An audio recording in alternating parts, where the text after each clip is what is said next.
Hello everyone. अभी तक जो हमने निपटाए जितनी भी सारी वीडियोस हमने इंग्लिश की हम बात कर रहे हैं। अभी हम इंग्लिश की अगर हम बात करें तो जितनी भी वीडियोस हमने अभी तक देखी हैं वो सारी फंडामेंटल थी।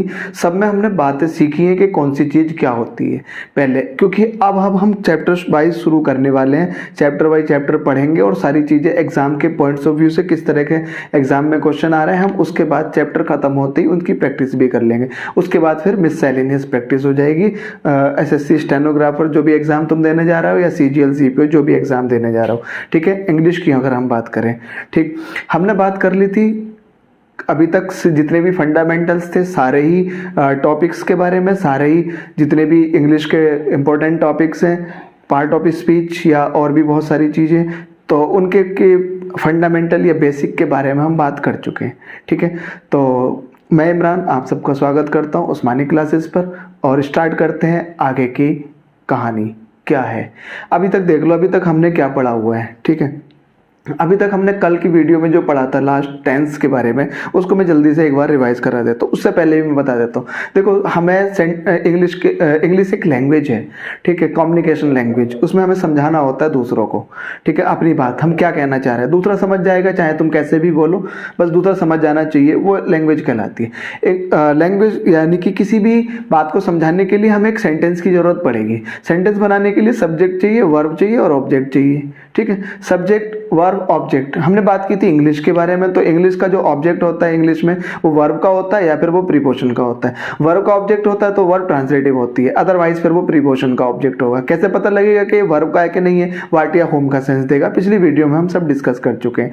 वर्ब जो लगेगी वो सब्जेक्ट के अकॉर्डिंग लगेगी। सब्जेक्ट सिंगुलर तो वर्ब सिंगुलर, प्लूरल तो वर्ब प्लूरल, और सब्जेक्ट अनकाउंटेबल नाउन है तो भी हमारे साथ इसके साथ वर्ब सिंगुलर आएगी, ठीक है। सब्जेक्ट ऑब्जेक्ट या तो नाउन होते हैं या फिर प्रोनाउन होते हैं। प्रोनाउन क्या होते हैं? First person, second person, third person, हम बात कर चुके हैं उसके बारे में। नाउन क्या होते हैं वो सब हम डिस्कस कर चुके हैं क्या होते हैं, क्लियर। पिछली वीडियो में जाके चेक कर लेना उसको। अब बात आती है वर्ब। उसके बाद हमने बात की थी वर्ब्स के बारे में, सारी वर्ब्स की डिटेल हमने पढ़ ली थी। वो सब क्या होती है पिछली वीडियो में जाके चेक कर लेना। अब हम बात कर रहे हैं वर्ब्स की, ठीक है। वर्ब्स को अब हम स्टार्ट करना चलना शुरू कर रहा है वर्ब्स को। इससे पहले मैं टेंस को एक बार, अब देखो, कोई भी सेंटेंस, कोई भी चैप्टर जब पढ़ोगे तो उसमें टेंस की जरूरत पड़ेगी। टेंस की जरूरत पड़ेगी, उसी के अकॉर्डिंग ही हम वो चैप्टर पढ़ पाएंगे। टेंस को मैं जल्दी से एक बार बता देता हूँ। प्रेजेंट इंडेफिनिट वर्ब की फर्स्ट फॉर्म में एस या ईएस, डू या डज उसकी हेल्पिंग वर्ब होती है। पैसिव वॉइस इसकी पहचान करेंगे इज एमआर के बाद वर्ब थर्ड फॉर्म में। पैसिव वॉइस है प्रेजेंट इंडेफिनिट टेंस का। प्रेजेंट कॉन्टिन्यूअस, कॉन्टिन्यूटी दिखानी है वर्ब की फर्स्ट फॉर्म में आईएनजी इज एमआर के साथ। प्रेजेंट है तो इज एमआर के साथ, पास्ट कॉन्टिन्यूअस है तो वाज वर्ब के साथ। इसकी पैसिव वॉइस दिखाना है हमें तो इज एमआर, और पैसिव वॉइस की वर्ब की थर्ड फॉर्म और कॉन्टिन्यूटी दिखाने के लिए बीइंग और लगा देंगे तो इज एमआर के बाद बीइंग प्लस वर्ब की थर्ड फॉर्म। पैसिव वॉइस है प्रेजेंट कॉन्टिन्यूअस का। प्रेजेंट परफेक्ट की हम बात कर रहे हैं, हैज हैव के बाद वर्ब थर्ड फॉर्म में है। और पैसिव वॉइस की बात करें तो हैज हैव के बाद बीन, हैज हैव की थर्ड फॉर्म हो गई और पैसिव वॉइस की वर्ब की थर्ड फॉर्म हो गई। तो हैज हैव के बाद बीन प्लस वर्ब की third form present perfect continuous, तो हैज हैव के बाद बीन और वर्ब की फर्स्ट फॉर्म में आईएनजी, और उसमें टाइम भी दिया हुआ होता है, प्लस टाइम चाहिए होता है हमें। क्लियर हो गई इतनी बात? चलो आगे बात करते हैं पास्ट इंडेफिनिट की। पास्ट इंडेफिनिट की अगर हम बात करें तो वर्ब की सेकंड फॉर्म एकमात्र सेंटेंस या टेंस कह सकते हो, एकमात्र टेंस जिसमें वर्ब सेकंड फॉर्म में आती है वो है past indefinite. Passive voice was verb के बाद वर्ब थर्ड फॉर्म में। पास्ट कॉन्टिन्यूअस वाज वर्ब के बाद वर्ब आईएनजी फॉर्म में। पास्ट परफेक्ट हैड के बाद वर्ब थर्ड फॉर्म में। पास्ट परफेक्ट यानी कि परफेक्ट का यूज तब करते जब काम कंप्लीट हो। जैसे कि हम बात करें वह आ चुका है, आ चुका मतलब उसका आना हो गया। वह खाना खा चुका है मतलब उसका खाना कंप्लीट हो गया। वह सो चुका है मतलब सोना हो गया उसका, ठीक है। या फिर कुछ भी काम ऐसा जो कंप्लीट हो गया है वो परफेक्ट में रखेंगे। कोई काम ऐसा जो इनकम्प्लीट है, जैसे कि वह खा रहा है तो अभी उसका खाना कंप्लीट नहीं हुआ, अभी जारी है, कॉन्टिन्यूअस है तो प्रेजेंट कॉन्टिन्यूअस में, या फिर अगर पास्ट की बात चल रही है तो पास्ट कॉन्टिन्यूअस में रखेंगे। क्लियर हो गया इतना? तो काम हमारा इनकम्प्लीट है तो कॉन्टिन्यूअस, कंप्लीट है तो परफेक्ट, और पता नहीं है कि कंप्लीट है या इनकम्प्लीट है तो इंडेफिनिट में। जैसे कि मैं रोज स्कूल जाता हूँ, अब इसमें तुम बताओ तो तेरा रोज स्कूल जाता है तो वो क्या है, कंटिन्यूस है, जारी है काम के, कंप्लीट हो गया। अभी रोज कंप्लीट हो गया तो फिर बोलना था कि स्कूल चला गया है, जाता है, आज भी गया है, कल भी गया था, परसों भी जाएगा, रोज जाएगा। तो इसमें नहीं पता लग पा रहा है। सूरज पूरब से उगता है रोज ही होता है ऐसा काम। या आप ऐसे कह दो फ्रीक्वेंट एक्शन, फ्रीक्वेंट एक्शन जो कि बार बार होते हैं, एक अंतराल पे होते हैं, वो प्रेजेंट इंडेफिनिट में रखे जाते हैं। क्लियर होगी? इंडेफिनिट में फ्रीक्वेंट एक्शन, या कह सकते हो परमानेंट एक्शन, जो हमेशा होने वाले हैं। सूरज पूरब से उगता है तो उगेगा, हमेशा उगेगा जब तक खत्म होगा। ठीक है, कुछ भी काम जो कि यूनिवर्सल ट्रूथ है, इटर्नल ट्रूथ है, सब प्रेजेंट इंडेफिनिट में बनाए जाते हैं। इतनी बात समझ आ गई? ये हमने कल का अभी तक जो भी पढ़ा था। अब हम बात कर रहे हैं वर्ब्स के बारे में, वर्ब के बारे में। इंपॉर्टेंट बात क्या है यहाँ पे, ये हम समझ लेते हैं। ठीक है, अब देखो जरा, मैंने एक बात और बताई थी टेंस पढ़ाते हुए कि पास्ट टाइम एडवर्ब अगर लगी हुई होती है सेंटेंस में, पास्ट टाइम एडवर्ब, जो कि हमने बात की थी यस्टरडे में, यस्टरडे पास्ट टाइम एडवर्ब है, तो पास्ट टाइम एडवर्ब है तो बाकी पास्ट इंडेफिनिट में बनता है। ठीक है, वर्ब चैप्टर हम पढ़ रहे हैं, इसके पहले हम अब यहाँ पे देखो जरा वर्ब्स की फॉर्म देख लेते हैं। वर्ब की फॉर्म, जैसे कि मैं बात करूँ राइट की, राइट अगर मैं लिखूं तो राइट की सेकंड फॉर्म रॉट होगी और इसकी थर्ड फॉर्म रिटर्न होगी। भैया ये आएंगी कहाँ से, ये कैसे पता लगेगा कि यही होंगी? तो भाई इनको तो आपको अब रटना पड़ेगा, इसको समझना पड़ेगा, जाके मेमोराइज करना पड़ेगा। कोई भी 10वीं 11वीं की किताब उठाना, न्यू लाइट की या कोई सी भी किताब उठाना कॉम्पिटिशन की, उसमें सारी वर्ब्स की first form, second form, third form दे रखी है। ये काम तुम्हारा है। अगर तुम्हें ना मिले तो मेरा एक टेलीग्राम चैनल है उस्मानी क्लासेस के नाम से ही। ठीक है, उस्मानी क्लासेस के नाम से ही एक टेलीग्राम चैनल है, इसमें आपको मिल जाएगा। मैं उसमें पीडीएफ सेंड कर दूंगा सारी वर्ड्स की, इंपॉर्टेंट लिंक्स जितने भी होंगे।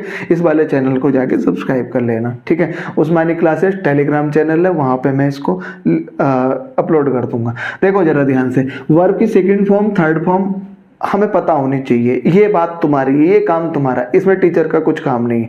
टीचर का काम ये है कि वो पेपर पे लिख के लाके तुम्हें दे देगा, बस रटना तो फिर भी तुम्हें ही है। भैया पेपर पे लिख के लाके देगा तो ही रटोगे क्या? किताब से उठा के रट लो, है ना? तो अपनी किताब उठाओ और काम खत्म करो, कम समय में ज्यादा काम करो। अभी तुम वेट करोगे टीचर लेके आएगा पेपर पे लिख के, ईडियम फ्रेज टीचर लेके आएगा पेपर पे लिख के, और तब जाके मैं उसको याद करूंगा, है ना? भाई तब तक तो तुम बहुत सारी याद कर चुके होगे। जब तक उसका वेट करोगे, 5-6 लिख के ले आया वो, तो तुम 10, 12, 15, 20 कर सकते हो अपनी कैपेसिटी के हिसाब से, जिसकी जितनी कैपेसिटी है। आज मन कर रहा है मान लो याद करने का किसी को, ठीक है, तो आप याद कर लो वर्ब कोई या किसी वोकैब को याद कर लो, है? तो याद ऐसे कर सकते हैं। राइट, रोट, रिटर्न हो गया। प्ले है, जैसे कि प्ले की अगर हम बात करें, प्ले, इसकी सेकंड फॉर्म प्लेड होगी और थर्ड फॉर्म भी प्लेड होगी। देखो ईडी वाली में तो बड़ी आसान सी बात है भैया, जिसकी सेकंड फॉर्म में ईडी है ना, उसकी थर्ड फॉर्म में ईडी आएगा ही आएगा। बस ईडी वाली तो बहुत आसान है, सारी वर्ड्स, बहुत सारी वर्ड्स ईडी वाली है। ठीक है, जिसकी सेकंड फॉर्म में एडी है, बस ध्यान रखो थर्ड फॉर्म में भी एडी हो गई होगा। क्लियर हो गया? तो ये first form, second form, third form हमें पता होने चाहिए, क्योंकि टेंस में हमें वर्ब की फॉर्म का पता होना जरूरी है। क्योंकि प्रेजेंट परफेक्ट में वर्ब की थर्ड फॉर्म आती है, पास्ट इंडेफिनिट में वर्ब की सेकंड फॉर्म आती है, और प्रेजेंट इंडेफिनिट में वर्ब की फर्स्ट फॉर्म आती है, कॉन्टिन्यूअस में आईएनजी फॉर्म आती है। क्लियर हो गई बात? तो इसलिए हमें फर्स्ट, सेकंड, थर्ड फॉर्म तीनों सारी की सारी पता होनी चाहिए बहुत अच्छे से। क्लियर हो गया भैया इतना? चलो आगे बात करते हैं। कम की अगर हम बात करें तो कम की सेकंड फॉर्म कम, केम, और थर्ड फॉर्म कम हो जाएगी, फिर से कम हो जाएगी, कम, केम, कम हो गई। ठीक है, राइट, रोट, रिटर्न हो गई। क्लियर हो गई इतनी बात? तो जिसकी सेकंड फॉर्म में ईडी है उसकी थर्ड फॉर्म में भी ईडी हो जाएगा। एक बार जैसे कि रीड की मैं बात करूं भैया, रीड की, तो इसकी तो तीनों फॉर्म ही रीड, रीड, रीड होती है। अब ये बात अगर तुम्हें नहीं पता है बताओ तो फिर मुश्किल हो जाएगी। मान लो अगर मैं बात करूं स्प्रेड की, SPREAD, स्प्रेड की, तो इसकी तीनों फॉर्म स्प्रेड, स्प्रेड, स्प्रेड ही होती है, तीनों फॉर्म समान होती है। ठीक है, अब इसका यूज देख लो। मान लो अगर मैं बात करूं, एक सेंटेंस लिख देता हूं, he has spreaded the news without knowing its impact। ये क्वेश्चन है he has spreaded the news, ये एक सेंटेंस मैंने लिख दिया, he has spreaded the news without knowing its impact. Has के बाद वर्ब आई है, थर्ड फॉर्म में आती है, हमने बिल्कुल पढ़ रखा है। हैज हैव के बाद जब भी कोई वर्ब आएगी, हैज हैव हैड के बाद जब भी कोई वर्ब आएगी, हमेशा और हमेशा थर्ड फॉर्म में आएगी। ठीक है, अभी तुम्हें पता नहीं है भैया स्प्रेडेड थर्ड फॉर्म यही होती है क्या, तो फिर तो गलत करके ही आओगे, तो कहां से दिखाई देगा? इसके लिए तो पता होना चाहिए ना स्प्रेड की तीनों फॉर्म क्या होती है। स्प्रेड की तीनों फॉर्म स्प्रेड स्प्रेड स्प्रेड होती है, तो एरर हमारी गलती यही है, इस स्प्रेड को हटा, स्प्रेडेड को हटा के हमने स्प्रेड लगाना पड़ेगा, फैलाना, तब जाके सही हुआ sentence. He has spread the news without knowing its impact. Clear हो गई इतनी बात? ये बात जरा बड़े ध्यान से समझना कि हमें वर्ब्स का पहचान होना बड़ा जरूरी है, नहीं तो फिर बहुत सारी गलती हम इसी से ही करके आते हैं। यही बेसिक है, यहीं से हम शुरू करेंगे इन सारी चीज़ों को। तो वर्ब्स के सारी फॉर्म अपनी कोई सी भी किताब उठा के देखना, मैं फिर से बता रहा हूँ, नहीं तो मैंने टेलीग्राम चैनल नीचे मैं लिंक दे दूंगा इसके डिस्क्रिप्शन में, और वहाँ पे चेक करके देख लेना। ठीक है, टेलीग्राम चैनल ज्वाइन कर लेना और वहाँ पे मैं पीडीएफ डाल दूंगा। अदरवाइज वो तो एक सॉफ्ट कॉपी होगी, पीडीएफ का मतलब सॉफ्ट कॉपी होगी, यानी कि मोबाइल से पढ़ना। मोबाइल से पढ़ना तो बड़ा मुश्किल होता है। ठीक है, हर टाइम तो हम मोबाइल से नहीं पढ़ सकते, लेक्चर भी मोबाइल से देख रहे हैं, उसके बाद पीडीएफ भी मोबाइल से पढ़ रहे हैं, तो फिर आंखें खराब होंगी, सर में दर्द होगा, है ना, चश्मे लग जाएंगे फिर। ठीक, तो फिर ये तो बहुत मुश्किल वाली बात हो जाएगी। इससे अच्छा है कि जब आपका काम किताब से ही हो रहा है तो वह वाला काम किताब से कर सकते हो, जरूरी थोड़ी पीडीएफ से करें, है ना, तो आप अपनी किताब से कर सकते हो। ठीक, तो किताब से कर लेना। एक बात और बहुत इंपॉर्टेंट ये है कि मैं इस जो टेलीग्राम चैनल मैंने बताया अभी उस्मानी क्लासेस, इसमें मैं एक कटिंग होगी न्यूज़पेपर की, जो कि हम कॉम्प्रिहेंशन के ऊपर काम कर रहे हैं, कॉम्प्रिहेंशन के लिए। उसमें क्या होगा ना, उसमें एक पैसेज होगा पूरा, और वो हिंदी में भी होगा और वो इंग्लिश में भी होगा। आप चेक कर लेना जाके, टेलीग्राम चैनल है मेरा उस्मानी क्लासेस, इसी नाम से ये जो हमारे पास यूट्यूब चैनल है, उस्मानी क्लासेस के नाम से टेलीग्राम चैनल है। वहाँ से जाके लिंक पे क्लिक करके ज्वाइन करना, और वहाँ पे एक मैं लिंक एक कटिंग जो कि पेपर की होती है, पीडीएफ बना के मैं उसमें डाल देता हूँ। ठीक है, पीडीएफ बना के डाल दूंगा, और वो हिंदी और इंग्लिश दोनों में है। वहाँ आपको फ़ोन उठाने की ज़रूरत नहीं पड़ेगी, इंग्लिश में पढ़ लेना, अगर समझ नहीं आ रहा है तो नीचे ही उसकी हिंदी देख लेना। बहुत आसान है, बहुत कम टाइम में बहुत ज़्यादा सीखने के लिए मिलेगा। अगर तुम इंग्लिश का न्यूज़पेपर सिर्फ पढ़ रहे हो तो तुम्हें डिक्शनरी में लेके बैठनी पड़ेगी, वहां पे आप कम टाइम पे बहुत ज्यादा कर सकोगे। इंग्लिश में ही है और उसके नीचे ही इंग्लिश में भी दे रखा है, और उसी की फिर जो हार्ड वर्ड्स हैं उसी की हिंदी भी दे रखी है उसमें। ठीक है, एक बार जाके चेक करना, उन सब चीजों को देखना। ठीक है, और पढ़ने की कोशिश करना। पैसेज के लिए ये बड़े ही इंपॉर्टेंट है। जब तक पैसेज तब तक नहीं होगा जब तक तुम्हें इंग्लिश में ही समझ नहीं आएगी। अगर तुम इंग्लिश को हिंदी बना के समझ रहे हो तो फिर बड़ी मुश्किल हो जाएगी। पहले तुम इंग्लिश पढ़ोगे, फिर तुम उसकी हिंदी बनाओगे, फिर तुम क्वेश्चन पढ़ोगे, फिर उस क्वेश्चन को वहां ढूंढोगे जाके, और तब तक तो बहुत टाइम निकल चुका होगा। पैसेज ही आगे इतना बड़ा स्क्रीन स्क्रॉल करनी पड़ रही ऊपर नीचे, अगले पेपर इधर की तरफ पैसेज है और इधर की तरफ क्वेश्चन है, तो फिर कहाँ कर पाओगे? फिर तो नहीं कर पाओगे, है ना। तो पैसेज को इंग्लिश में ही समझने की कोशिश करना, और वो तभी कर पाओगे जब तुम पढ़ोगे जाके, पैसेज को पढ़ोगे। तो मैं तुम्हारे लिए एक सहूलियत की बात ये है कि वहाँ उस पर देखना जाके, वो इंग्लिश और हिंदी दोनों में ही है। वो इंग्लिश में पढ़ना, नहीं समझ आ रहा तो नीचे हिंदी लिखी हुई है उसके, वहाँ समझना, फिर उससे पता लग जाएगा इस वर्ड्स का मीनिंग ये वाला है। क्लियर हो गया इतना? चलो आगे बात कर लेते हैं हम। ठीक है, तो he has spreaded the news की जगह ही हैज स्प्रेड आ जाएगा, the news without knowing its impact. Clear हो गई इतनी बात? ठीक है, चलो जी हटा देता हूं मैं इसको। अब इंपॉर्टेंट बात क्या, हम जो वर्ब में पढ़ने वाले, ये तो चलो हमने ठीक है, वर्ब की first form, second form, third form तो हम कर लेंगे किताब से। अभी बात क्या है जो हमने करनी है आज की क्लास में, वो ये है confusing pair of verbs. Confusing pair of verbs, verbs का कंफ्यूजिंग पेयर जो हमें कंफ्यूज करते हैं, confusing pair of verbs. Confusing pair of verbs, इसकी हम बात कर रहे हैं। जैसे कि अगर हम बात करें फ्लाई की, एक वर्ब्स हमारे पास फ्लाई, सेकंड फॉर्म इसकी फ्लू, और थर्ड फॉर्म होगी फ्लोन। ठीक है, फ्लो सेकंड फॉर्म इसकी फ्लोड हो जाएगी, और थर्ड फॉर्म इसकी फ्लोड हो जाएगी। इसका मीनिंग होता है उड़ना, या उड़ाना, ये है डूइंग वर्ब। ठीक है, ये कोई करेगा इस काम को, ये भी डूइंग वर्ब ही है। ठीक है, ये अपने आप होगा। जैसे पक्षी उड़ रहे हैं, पक्षी तो अपने आप ही उड़ रहे हैं।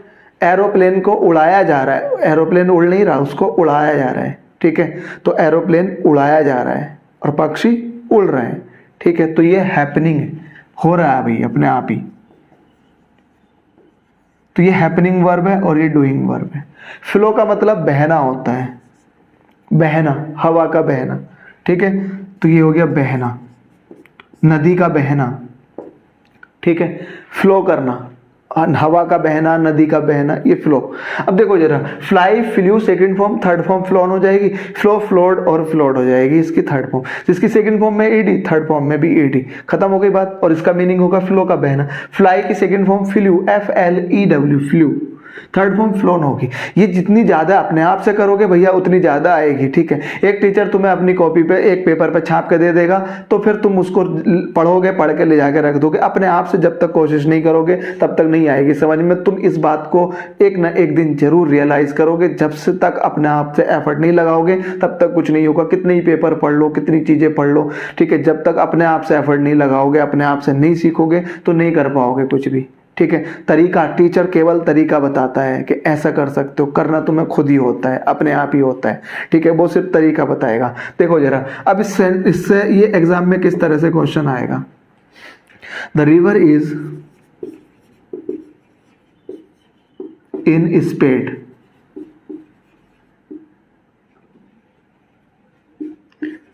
इट हैज overflown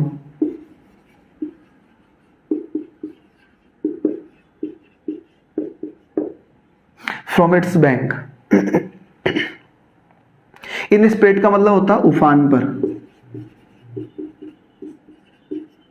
नदी में मतलब बहुत तेज पानी जब आ रहा तो उफान पे होती है, बिल्कुल एकदम, है ना, बहुत तेजी से। इज है लिंक वर्ब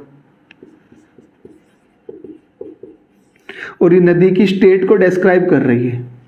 नदी की स्टेट को डिस्क्राइब कर रही है कि नदी किस स्टेट में है, किस कंडीशन में है, उफान पे है। नदी शांत है कि नदी तेजी से बह रही है कि किस तरह से बह रही है। तो ये रिवर की स्टेट को डिस्क्राइब कर रही है। नदी कैसी है, इन स्पेड, उफान पर है। इस लिंक वर्ब है, रिवर जो है हमारे पास उसकी स्टेट को डिस्क्राइब कर रही है, इन स्पेड, ये जो वर्ड है। ठीक है, तो the river is in spate, उफान पर है। ठीक है, अब रिवर एक जो नाउन है, रिवर नाउन है, और नाउन कैसा है, ये कॉमन नाउन। कॉमन नाउन मैंने बताया था जो हर जगह हो। नदी यहां भी है तो नदी दूसरे देशों में भी है, तो जो हर जगह है वो कॉमन है। और अगर रिवर कॉमन नाउन है तो इसके साथ आर्टिकल आया हुआ द। मैंने तुम्हें द आर्टिकल की बात बताई थी। द आर्टिकल तब यूज करते जब उसको डेफिनेट कर रहा है। जब मैं इस बात को बोल रहा हूं तो the river is in spate, तो मैं जिसको ये बात बोल रहा हूं इसका मतलब है कि उसे भी पता है कौन सी वाली नदी की बात चल रही है। मैंने अगर द रिवर लगाया तो इसका मतलब है कि जो स्पीकर है उसे भी पता है कौन सी नदी की बात कर रही है, चल रही है, और जो लिसनर है उसको भी पता है कौन सी नदी की बात चल रही है। तो ये आपका डेफिनेट हो गया रिवर यहाँ पे। तो इसलिए इसके साथ डेफिनेट आर्टिकल द लगा दिया मैंने। द आर्टिकल लगाने का मतलब ही यही हो गया कि हमें रिवर अंडरस्टूड है कि कौन सी बात चल रही है। ठीक है, अब आगे बात करते हैं। इट यूज किया गया है इस रिवर के लिए। रिवर के लिए इट का यूज किया गया है। नॉन लिविंग बीइंग रिवर है तो उसके लिए हम इट का यूज करते हैं। इट सिंगुलर है तो इसके साथ सिंगुलर वर्ब आ गई हैज। हैज के बाद जब भी कोई वर्ब आएगी, ये भी मेन वर्ब है, हैज के बाद जब भी कोई वर्ब आएगी वो वर्ब थर्ड फॉर्म में होनी चाहिए। मेन वर्ब थर्ड फॉर्म में होनी चाहिए। क्लियर हो गई। हैज, हैव, हैड के बाद जब भी कोई वर्ब थर्ड फॉर्म में आनी चाहिए। फ्लोन बिल्कुल वर्ब थर्ड फॉर्म में है। फ्रॉम क्या है भैया, फ्रॉम है प्रीपोजिशन।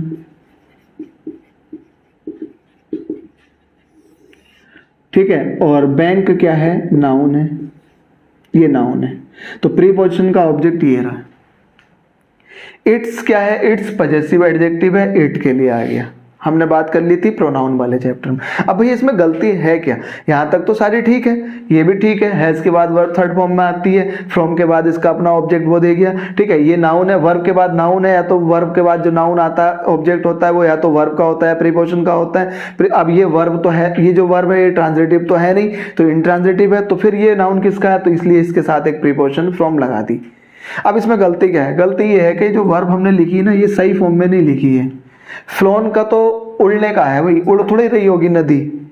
नदी जो है अपने किनारों से उड़ थोड़ी रही होगी, अपने किनारों से बह रही होगी, बाहर को बह रही होगी, किनारे जो होंगे उसके किनारों से बाहर निकल के जा रही होगी, तो बहने का सेंस आ रहा है, उड़ने का नहीं। तो फ्लोन जो है भाई ये तो उड़ने की वर्ब है, तो हमने यहाँ पे क्या लगाना है, फिर इस फ्लोन को हटा के यहाँ पे हमने लगाना है ओवरफ्लोड। ओवरफ्लोड का मतलब हो गया ओवर बह रही है, ईडी फॉर्म। तो ये सेंटेंस की गलती हुई, ओवरफ्लोड आ जाएगा। इतनी बात समझ आ गई है? ये पार्सिंग है जो मैंने की है। एक एक वर्ड्स आपको पता होना चाहिए। हम हर एक सेंटेंस में एक एक वर्ड्स के ऊपर बात करेंगे, तो जब बार बार उस वर्ड्स के ऊपर बात करेंगे तो सब याद हो जाएंगे, सब पता लग जाएंगे कि कौन सा वर्ड क्या है। क्लियर हो गया इतना? तो यहाँ पे गलती थी ओवरफ्लोड की, ठीक है। तो इस तरह से कंफ्यूजिंग पेयर ऑफ वर्ब्स हम पढ़ रहे हैं। फ्लाई का मतलब उड़ना होता है, flu second form, third form phloem हो जाएगी। फ्लो मतलब बहना, सेकंड फॉर्म फ्लोड और थर्ड फॉर्म फ्लोड हो जाएगी। क्लियर हो गया इतना? चलो आगे बात करते हैं। अगला कंफ्यूजिंग पेयर क्या है? एक तो ये हो गया हमारे पास। अगला कंफ्यूजिंग पेयर है हमारे पास फॉल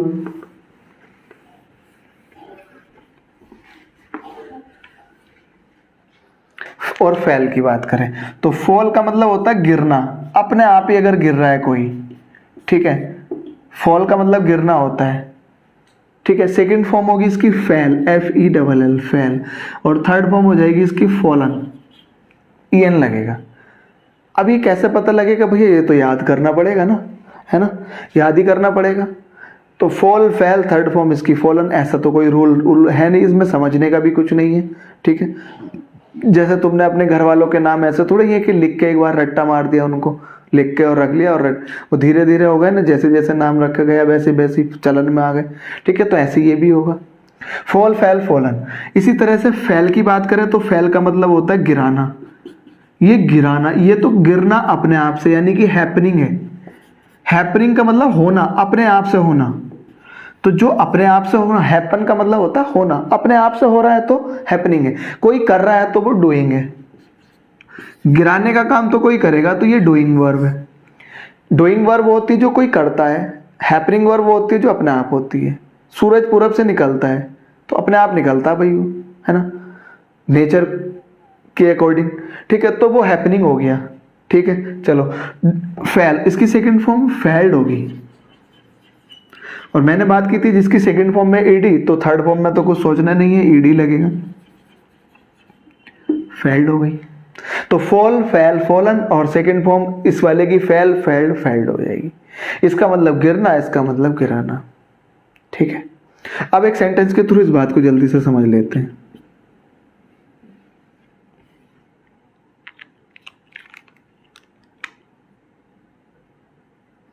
समवन हैज, यहां पे बताना क्या आएगा। हैज अगर आ गया तो हमें एक बात तो पता है कि वर्ब की थर्ड फॉर्म आएगी, तो मैं दोनों थर्ड फॉर्म ले रहा हूं, फॉलन भी ले रहा हूं और फेल्ड भी ले रहा हूं। Someone has fallen him on the ground, जमीन पर, हिम मतलब उसको, ऑन द ग्राउंड मतलब जमीन पर। अब देखो, किसी ने, समवन मतलब कोई भी होगा, किसी ने, अब किसी ने अगर इसको गिरा होगा या गिराया होगा, ऑब्वियस है कि गिराया होगा। गिराया होगा तो हैज के बाद वर्ब की थर्ड फॉर्म। तो someone has failed him on the ground, किसी ने उसको जमीन पर गिरा दिया। समवन सब्जेक्ट हो गया, समवन सिंगुलर मैंने तुम्हें बताया था, इंडेफिनिट प्रोनाउन के साथ वर्ब सिंगुलर लगती है, तो हैज सिंगुलर आ गया। इसके बाद वर्ब थर्ड फॉर्म में आ गई। ये डूइंग वर्ब है, डूइंग वर्ब है, किसी ने गिराया होगा, किसको, होम। होम का जो सेंस देती है वो वर्ब ट्रांसिटिव, जो वर्ब व्हाट या होम का सेंस देती है, क्या और किसे का सेंस देती है, ठीक है, तो वो ट्रांसिटिव होती है। गिराया भैया, गिराया किसको, ये रहा इसका ऑब्जेक्ट, तो ट्रांसिटिव वर्ब का ऑब्जेक्ट ये रहा। ऑब्जेक्ट मैंने तुम्हें बताया था नाउन होता है या प्रोनाउन होता है, यहाँ पे ये प्रोनाउन है, हिम प्रोनाउन है, ऑब्जेक्ट है तो ऑब्जेक्टिव फॉर्म आ गई, ही की ऑब्जेक्टिव फॉर्म, हिम। अब ये द आर्टिकल आया तो एक नाउन ये भी है, द आर्टिकल अगर आया तो एक नाउन ये भी है। वर्ब के बाद अगर कोई नाउन आ रहा है तो वो तो वर्ब का होगा या फिर प्रीपोजिशन का होगा, तो ये वाला ऑब्जेक्ट तो इसका रहा। अब ये किसका है भाई, ये वर्ब, इसकी ये रही प्रीपोजिशन, तो ये प्रीपोजिशन हो गई, पे लिख दिया मैंने यहाँ पे। क्लियर हो गया इतना, ठीक है। तो ये प्रीपोजिशन हो, तो someone has failed him on the ground, sense बनेगा यहाँ पे, किसी ने उसको जमीन पर गिरा दिया। तो किसी ने उसको जमीन पर गिरा नहीं है, किसी ने जमीन पर गिरा दिया है, ठीक है। इतनी बात समझ आ गई है। कंफ्यूजिंग पेयर हम पढ़ रहे हैं, एक दो बार देखना, इनको बिल्कुल याद कर लेना, ठीक है।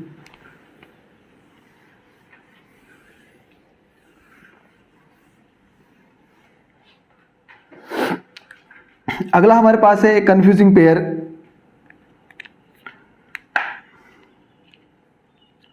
Rise rose Ryzen. राइज का मतलब होता है उठना, रोज राइजन, ठीक है, निकलना, उठना या निकलना। Arise, arose, arisen. Arise, arose, arisen, जागरूक होना,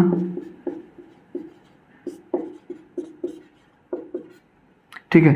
रेज, रेज मतलब उठाना, सेकंड फॉर्म रेज्ड होगी इसकी, और थर्ड फॉर्म, जिसके सेकंड फॉर्म में ईडी, थर्ड फॉर्म में भी ईडी लग जाएगा, रेज्ड हो जाएगी, ठीक है। एक तो होता है R A Z E, raise मतलब नष्ट करना होता है,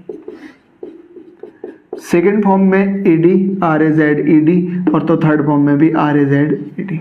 क्लियर हो गई इतनी बात। तो rise rose risen, arise arose arisen, raise raised raised, और रेज रेज्ड रेज्ड हो गया। क्लियर, इतनी बात हो गई, समझ आ गई होगी बात, ठीक है। ये वर्ब्स हमारे पास सेकंड फॉर्म की जरूरत पड़ेगी तो सेकंड फॉर्म लगाएंगे, सेंस के अकॉर्डिंग चलेगा। थर्ड फॉर्म की जरूरत पड़ेगी तो थर्ड फॉर्म, पास्ट इंडेफिनिट में तो वर्ब की सेकंड फॉर्म, और अगर हैज हैव हैड के बाद लगाना तो वर्ब थर्ड फॉर्म में, प्रेजेंट इंडेफिनिट है तो वर्ब की फर्स्ट फॉर्म लगाएंगे। क्लियर हो गया। चलो आगे, जो कि बहुत ज्यादा एग्जाम में हमारे ज्यादातर क्वेश्चन पूछे जाते हैं, वो अब ये वाला पेयर जो हम लिख रहे हैं, और वो है लाई। लाई का एक मतलब होता है झूठ बोलना,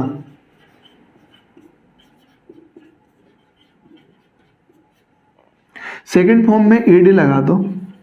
अब जिसकी सेकंड फॉर्म में ईडी, थर्ड फॉर्म में भी ईडी, ठीक है। एक मतलब होता है लाई का लेटना, सेकंड फॉर्म होगी इसकी ले, और थर्ड फॉर्म हो गई लेन, लेटना, ठीक है, आराम करने के लिए जो लेटते हैं, ठीक है। एक होता है हमारे पास ले, ले के मीनिंग होता है हमारे पास रखना, अंडे सेना, मुर्गी जो ले करती है अपने अंडों को, और न्योछावर करना,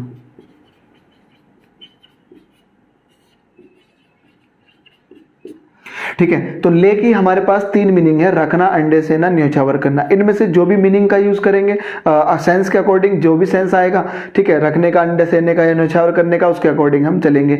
लाई का मतलब लेटना, सेकंड फॉर्म ले हो गई और थर्ड फॉर्म लेन हो गई, और ले इसकी सेकंड फॉर्म लेड होती है, LAID, और थर्ड फॉर्म भी इसकी लेड होती है, ठीक है। तो लाई, लाइड, लाइड याद करनी है पहले तो हमने, इसके बाद सारे सेंटेंस हम एक साथ कर लेंगे, सबको एक साथ लेके। लाई, लाइड, लाइड हो गया, लाई ले लेन हो गया, ले लेड लेड हो गया। क्लियर हो गई इतनी बात, ठीक है। तो ये हमारे पास आ गई ले वर्ब, लाई वर्ब की, बार बार देखना इन सब चीजों को। अगला हमारे पास वर्ब का फॉर्म है, कंफ्यूजिंग पेयर हम जो पढ़ रहे हैं वो हमारे पास है हैंग का, हैंग, HANG, हैंग। हैंग का एक मतलब होता है लटकाना, हैंग, हंग सेकंड फॉर्म इसकी, और थर्ड फॉर्म इसकी भी हंग हो गई। एक होता है हैंग, हैंग का मतलब होता है फांसी पर लटकाना, ये कुछ भी लटका दो भाई, कहीं पे भी, ठीक है, खुट्टी पे कुछ भी चीज लटका रहे हैं हम, वो वाली बात है लटकाना। हैंग, फांसी पर लटकाना, सेकंड फॉर्म इसकी हैंग्ड हो जाएगी, और थर्ड फॉर्म भी इसकी हैंग्ड हो जाएगी, ठीक है। तो अगर कुछ भी लटकाने की बात आ रही है तो हैंग, हंग, हंग का यूज करेंगे, और फांसी पर लटकाने की बात आ रही है तो हैंग, हैंग्ड, हैंग्ड करेंगे, जिसकी सेकंड फॉर्म में ईडी, थर्ड फॉर्म में भी ईडी लग जाएगा, ठीक है। आगे और बात करते हैं हम, पहले इसको पूरी तरह से अच्छे से याद कर लेना, मेमोराइज कर लेना, ठीक है। विंड, विंड का मतलब होता है लपेटना, चाबी देना, वाइंड करना कह सकते हैं, ठीक है। बांधना, ठीक है। वाइंड का मतलब लपेटना, चाबी देना। घड़ी को वाइंड अप करते हैं यानी कि लपेटते हैं, चाबी देते हैं। सेकंड फॉर्म इसकी वाउंड हो जाएगी और थर्ड फॉर्म भी इसकी वाउंड हो जाएगी, वाउंड वाउंड। एक होता है वाउंड, इसका मतलब होता है घाव देना, यानी कि किसी को नुकसान पहुंचाना, घाव देना उसको, ठीक है, जख्म देना। सेकंड फॉर्म बाउंडेड हो जाएगी, और जिसकी सेकंड फॉर्म में ईडी तो थर्ड फॉर्म में भी ईडी हो जाएगी, बाउंडेड हो गई। इसकी सेकंड फॉर्म में ईडी, थर्ड फॉर्म में भी ईडी हो जाएगा। क्लियर हो गई इतनी बात? बाउंड की बात चल रही है हम। ग्रिंड, अगली हमारे पास है ग्रिंड। ग्रिंड का मतलब होता है पीसना। सेकंड फॉर्म है इसकी ग्राउंड, और थर्ड फॉर्म भी इसकी ग्राउंड में आ जाएगी। इसी का ये कंफ्यूजिंग पेयर होता है ग्राउंड, जमीन पर लाना, जमीन पर लाना। सेकंड फॉर्म इसकी ग्राउंडेड हो जाएगी, और थर्ड फॉर्म भी इसकी ग्राउंडेड हो जाएगी, ठीक है। कंफ्यूजिंग पेयर जो हम पढ़ रहे हैं उनकी ये अगली वर्ब्स है। इतनी बात समझ आ गई है? सारी हमें याद होनी चाहिए भैया पूरी अच्छे से, है ना, तब जाके हम समझ पाएंगे। ये वाली वोकैब का पोर्शन है, ये सब वोकैब का पोर्शन है। जहां समझाने की बात आएगी वो हम समझ के करेंगे, जहां रटने की बात आएगी तो वो तो रटना ही पड़ेगा, ऑब्वियस है भैया, सही तो सब याद करना ही पड़ेगा, ठीक है। इसको मैं हटा देता हूं।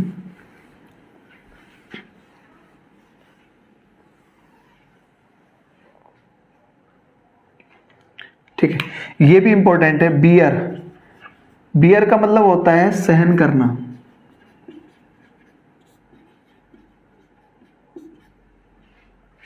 ठीक है। बियर का मतलब सहन करना, बियर का मतलब सहन करना।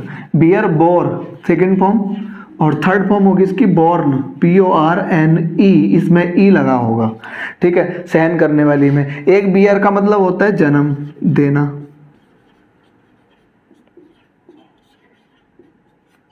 सेकेंड फॉर्म बोर, और थर्ड फॉर्म होगी BORN, इसमें ई नहीं लगेगा, उस वाले में ई लगा हुआ है, इस वाले में ई नहीं लगेगा। बियर बोर, बॉर्न हो जाएगा। BORN, जन्म देने की हम बात कर रहे हैं, ठीक है। अगला हमारे पास रेंड, REND, रेंड।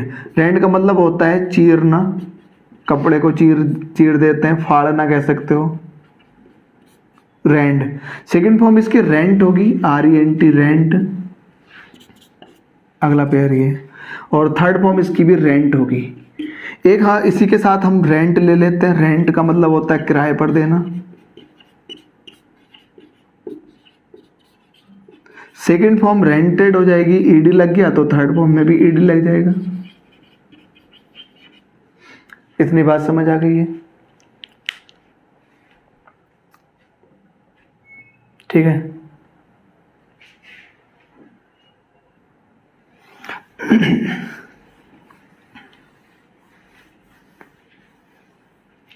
अगली हमारे पास जो वर्ब का पेयर है वो है फाइंड।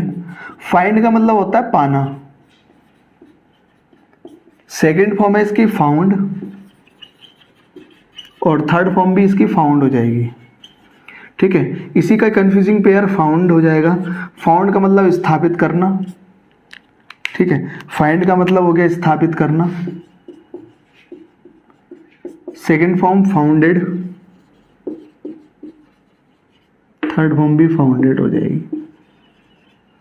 फाइंड मतलब पाना, second form found, third form found हो जाएगी। फाउंड मतलब स्थापित करना, सेकंड फॉर्म फाउंडेड, और थर्ड फॉर्म फाउंडेड हो जाएगी। ये कुछ कंफ्यूजिंग पेयर थे जो हमने वर्ब्स के पढ़े हैं, ठीक है। कंफ्यूजिंग पेयर जो वर्ब्स के हमने पढ़े हैं। अब हमारे पास बात आती है आगे। अब ये एग्जाम में किस तरह से यूज होगी वो हम प्रैक्टिस में करेंगे। अभी अगला हमारी जो क्लास होगी वो वर्ब से रिलेटेड ही होगी, और सारी प्रैक्टिस क्लास होगी।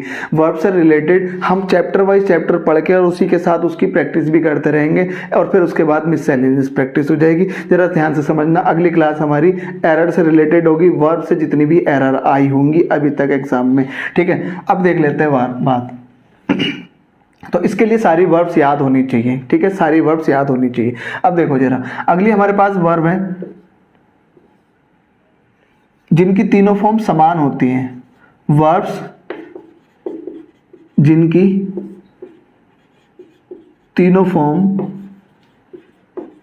समान होती हैं। ठीक है, अगला जो हमारे पास है वो वर्ब्स है जिनकी तीनों फॉर्म समान होती है, मतलब first form, third form, second form सब यही होंगी। First form, second form, third form तीनों समान होंगी। स्प्रेड, स्प्रेड की सेकंड फॉर्म भी स्प्रेड ही रहेगी, थर्ड फॉर्म भी स्प्रेड होगी। जब वही रहेगी तो हम उसको लिखने की जरूरत नहीं है। स्प्लिट, फैलना या फैलाना, फैलना भी होता है, स्प्रेड करना और फैलाना भी होता है। डूइंग भी है और हैपनिंग भी है। अपने आप भी फैल सकती है, फैलाना भी हो जाएगा, कोई फैला दिया। ठीक है, तो स्प्रेड मतलब फैलना फैलाना दोनों, डूइंग भी हैपनिंग भी। स्प्लिट, स्प्लिट का मतलब तो पता ही है, विभाजित करना। तीनों फॉर्म करना। ठीक है, ना ऐसा कोई सेंस आएगा, जाना, खाना, पीना, सोना, ना वाला सेंस आता, वो वर्ब होती है। तो विभाजित करना, स्प्लिट कर दिया। ठीक है, ठीक है। अगली हमारे पास है कास्ट। इसमें कास्ट, जिसके लास्ट में कास्ट आ जाए बस सब में देख लेना, CST कास्ट। कास्ट क्या होता है? कास्ट करना किसी को, ठीक है, शामिल करना कह सकते हो। कास्ट कर लिया हमने इसमें। इसमें देखना जरा, ब्रॉडकास्ट,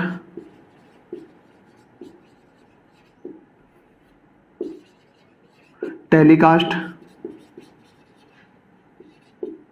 फोरकास्ट। ठीक है, ब्रॉडकास्ट, टेलीकास्ट, फोरकास्ट। फोरकास्ट का मतलब होता है भविष्यवाणी करना।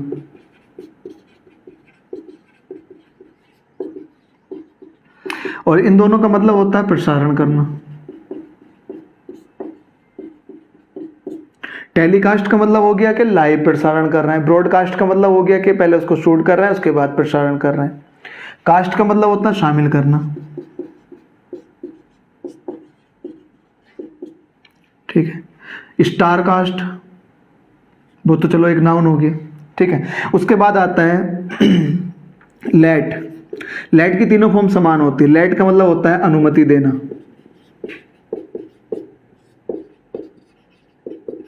यहां पे लेट के लिए बारे में हम एक इंपॉर्टेंट बात समझते हैं। लेट का मतलब होता है अलाउ और टू।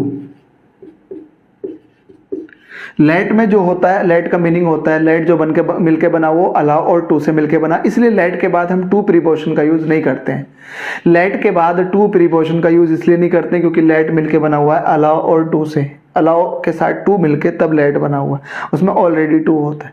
क्लियर होगी इतनी बात? लेट। लेट के बाद अगर हम बात करें बिड की, बिड की दो मीनिंग होते हैं। एक तो शर्त लगाना,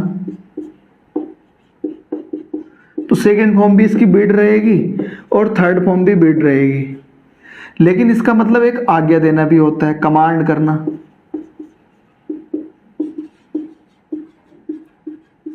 कमांड करना, ठीक है, आज्ञा देना।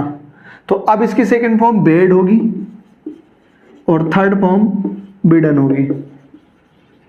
ठीक है, बिड का मतलब अगर शर्त लगाना है तो सेकंड फॉर्म बिड बिड रहेगी, और बिड का मतलब आज्ञा देना है तो सेकंड फॉर्म बेड और थर्ड फॉर्म बिडन होगी। ठीक है, बैट, बीटी बैट, बैट का मतलब भी शर्त लगाना ही होता है। सेकंड फॉर्म बैट रहेगी और थर्ड फॉर्म भी बैट रहेगी, तीनों फॉर्म समान ही रहेंगी इसके। ठीक है, रीड, तीनों फॉर्म समान, रीड रीड रीड। ठीक है, कॉस्ट, बस्ट, थ्रस्ट। बस्ट का मतलब फटना, कॉस्ट का मतलब होता है कीमत देना।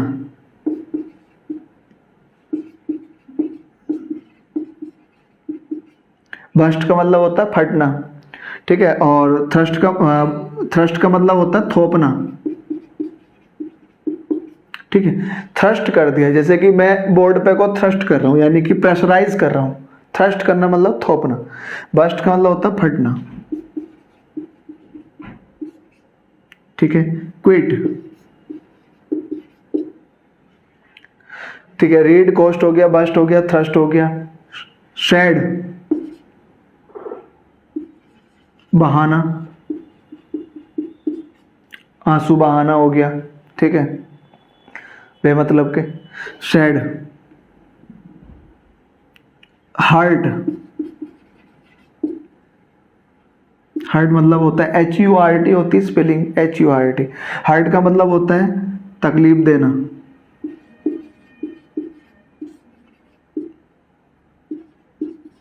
यानी कि परेशान करना। ठीक है, हार्ट का मतलब क्या होता है? तकलीफ देना यानी कि परेशान करना। समझ आ गई इतनी बात? ठीक है, इसके बाद आती है हमारे पास कट। कट मतलब काटना हो गया, पुट हो गया, प्यूटी पुट रखना, काटना, और पुट मतलब रखना। ठीक है, तो ये हमारे पास कुछ वर्ड्स थी, इंपॉर्टेंट वर्ड्स। ज़्यादातर जो हमें देखनी है वो ज़्यादातर यही है जो मैंने स्टार्टिंग में लिखी हुई है। बेड को देख लेना, बैट को देख लेना। ठीक है, तो ये सारी वर्ड्स जो हमने देखी हैं। लेट, लेट का मीनिंग होता है अलाउ टू। जितनी भी वर्ड्स हमने देखी हैं आज, कन्फ्यूजिंग पेयर और ऐसी वर्ड्स जिनकी तीनों फॉर्म समान होती हैं, यहीं से ज़्यादातर क्वेश्चन एग्जाम में पूछे जाते हैं। बाकी की जो भी वर्ड्स बची हैं, ठीक है, एक और वर्ड्स मैं बता देता हूँ, वो होती है बीट, BEAT, बीट। बीट का मतलब होता है पीटना। इसकी सेकेंड फॉर्म भी बीट ही रहती है, सेकंड फॉर्म बीट रहेगी और इसकी थर्ड फॉर्म बीटन रहेगी। तो एक वर्ब ऐसी जिसकी सेकंड फॉर्म और फर्स्ट फॉर्म समान होती है और थर्ड फॉर्म अलग होती है, वो होती है बीट। बीट का मतलब पीटना, सेकंड फॉर्म बीट और थर्ड फॉर्म इसकी रहेगी बीटन। ठीक है, ये हमारा मेन मकसद क्या है आज की क्लास का? वो ये है वर्ब्स की फॉर्म का पहचान करना कि वर्ब सेकंड फॉर्म में क्या है और थर्ड फॉर्म में क्या है। कुछ वर्ब्स ऐसी हैं जो second, third form, first form में तीनों में समान ही होती हैं। कुछ वर्ब्स ऐसी हैं जो सेकंड फॉर्म ईडी लगा के बनती है, जो ईडी लगा के बनती है तो उसकी थर्ड फॉर्म में भी ईडी होता है। तो कुछ वर्ब्स ऐसी होती है जिनकी सेकंड फॉर्म, थर्ड फॉर्म समान होती है, फर्स्ट फॉर्म अलग होती है। ठीक है, और जैसे कि मैं बात करूं टीच की, टीच की सेकंड फॉर्म टॉट होगी, थर्ड फॉर्म भी टॉट ही होगी। तो फर्स्ट फॉर्म तो अलग है और सेकंड फॉर्म, ठीक है, कैच, कॉट पकड़ना, कॉट कॉट। ठीक है, तो फर्स्ट फॉर्म अलग होगी, सेकंड फॉर्म समान होंगी। कुछ वर्ब्स ऐसी होंगी, कुछ वर्ब्स ऐसी होंगी जिसकी सेकंड फॉर्म में ईडी तो थर्ड फॉर्म में भी ईडी। एक वर्ब हमारे पास बीट ऐसी है जिसकी फर्स्ट फॉर्म और सेकंड फॉर्म समान होती है, थर्ड फॉर्म अलग होती है। ये वर्ब्स ऐसी है जिनकी तीनों फॉर्म ही समान होती हैं, सारी की सारी। ये बात बड़े अच्छे से हमें पता होनी चाहिए। ठीक है, नहीं पता अगर तुम्हें ये बात तो बार बार देखना वीडियो को रिवाइंड कर करके, और सारी वर्ब्स जितनी भी है ढूंढ ढूंढ के अपनी याद कर लेना। इनकी सेकंड फॉर्म क्या होगी, थर्ड फॉर्म क्या होगी, फर्स्ट फॉर्म क्या होंगी। ठीक है, और उसके बाद हम कल इससे रिलेटेड जितने भी हमारे पास क्वेश्चन होंगे वर्ब से रिलेटेड, वो हम कल प्रैक्टिस में करेंगे। ठीक है, आज के लिए इतना ही। Thanks for watching and keep learning.